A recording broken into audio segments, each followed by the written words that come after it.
Filosofia é fácil e história também. Continuando o nosso programa de história, nós vamos conversar sobre Segundo Reinado. Só, pessoal, que Segundo Reinado é um período muito longo. O Segundo Reinado começa em 1840, com o golpe da maioridade, e vai até 1889, com o golpe da proclamação da República. Começou e terminou bem, né não? Começou com golpe, terminou com golpe. Onde? O que a gente vai perceber, devido a ele ser muito longo, a gente vai dividir em 2 programas. Então nós teremos 2 gravações sobre o Segundo Reinado. Você vai assistir essa primeira agora, onde nós vamos falar do processo de consolidação do Segundo Reinado, e depois você assiste o próximo, que fala sobre a crise do Segundo Reinado. Pois vamos lá. A primeira coisa que a gente vai ter que perceber é que o Segundo Reinado ele vai ser um período de estabilidade. Pela primeira vez no Império, nós tivemos a estabilidade. Lembre-se que o primeiro reinado foi período de crise. Lembre-se que o período regencial foi um período de crise.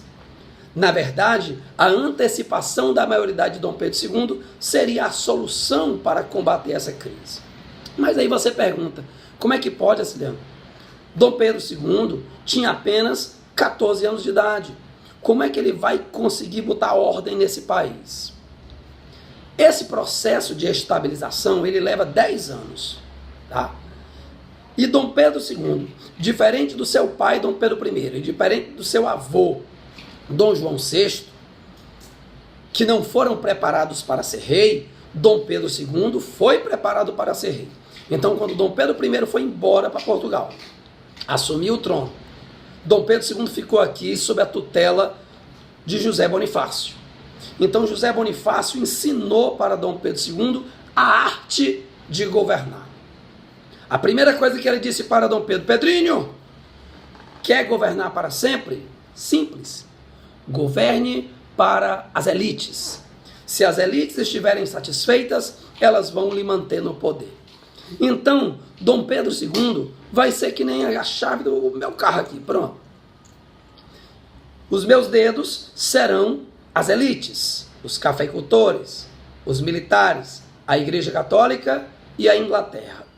Enquanto os meus dedos estiverem segurando essa chave vai se manter aqui, ó, tranquila.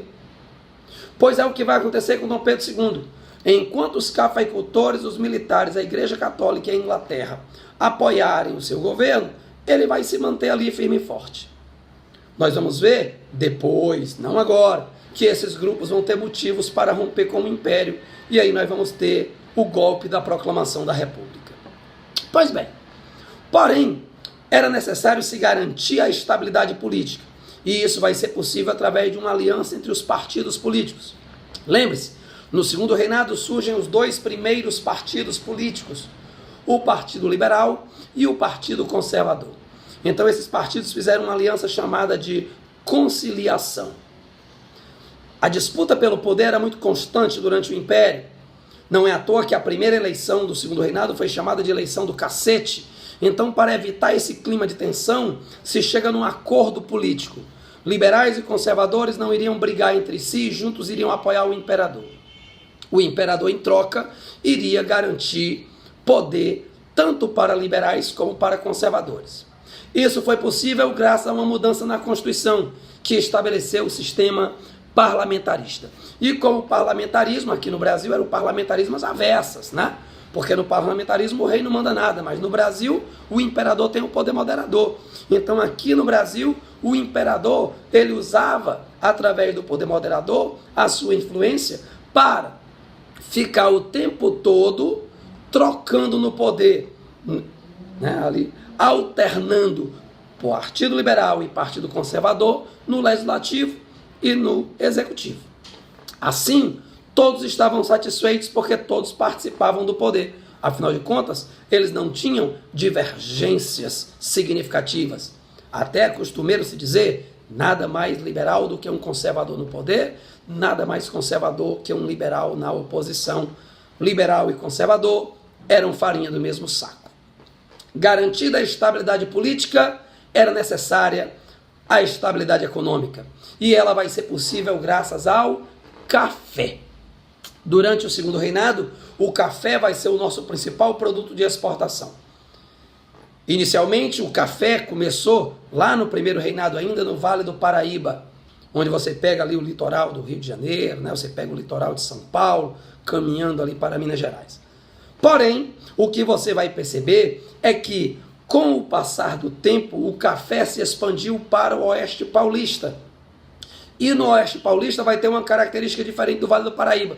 Enquanto no Vale do Paraíba os barões do café se utilizavam da mão de obra escrava, no Oeste Paulista utilizava-se a mão de obra assalariada, que foi viável graças à grande quantidade de imigrantes que chegaram aqui no Brasil. Através do sistema de parceria, os imigrantes trabalhavam nas fazendas em troca praticamente de moradia e de alimentação. Assim, quando tivermos o processo de abolição da escravatura no Brasil, que vamos conversar num novo momento, o Oeste Paulista não vai sofrer nenhum baque, porque não vai alterar o seu sistema produtivo. Então o café, ele cresce paralelamente no Vale do Paraíba, no Oeste Paulista. A questão abolicionista vai afetar? Vai, o Vale do Paraíba, mas o Oeste Paulista vai continuar crescendo. Pois bem, além do café, nós tínhamos indústria. Lembre-se de uma coisa, pela primeira vez na história do Brasil, nós vamos ter balança comercial favorável. O café vai alavancar as nossas exportações. E nós vamos ter um desenvolvimento industrial interno que vai diminuir as importações. Mas aí você diz, Ceciliano, como é que a indústria brasileira vai conseguir concorrer com a indústria internacional, com os produtos industriais internacionais, se aqui no Brasil as tarifas alfandegárias eram muito baixas para os produtos estrangeiros? Simples. Em 1844 foi adotada uma nova política tarifária no Brasil. Será aprovada a tarifa Alves Branco, em que os produtos que vêm de fora vão pagar agora 30% ou 60% ad valorem, sobre valor. Então, se um produto, vamos pegar, por exemplo, esta caneta. Se essa caneta vem lá da França, da Alemanha, não importa de onde, e aqui no Brasil não existe produção de caneta, esse produto não vai concorrer com o nosso. Então ele vai pagar 30%. Mas se aqui no Brasil tiver uma produção de caneta similar, como forma de proteger a nossa indústria, essa caneta que vem de fora, não importa o país, vai pagar 60%. Com isso nós vamos ter um desenvolvimento da nossa indústria. E aí você lembra um nome, Irineu Evangelista de Souza, o Barão de Mauá. Ele vai ser o grande nome do cenário industrial brasileiro. Porém, é lógico, isso era possível com o aval da Inglaterra. Na hora em que os nossos interesses industriais atravessassem os interesses britânicos, os britânicos não iriam aceitar. Por isso que a nossa indústria ela foi muito limitada. Tá? Nós vamos produzir aquilo que a Inglaterra não tem mais interesse em mandar para cá. Então, nós tínhamos a produção de café alavancando a economia e nós tínhamos uma indústria voltada para o mercado interno. E dessa forma, nós garantíamos uma balança comercial favorável.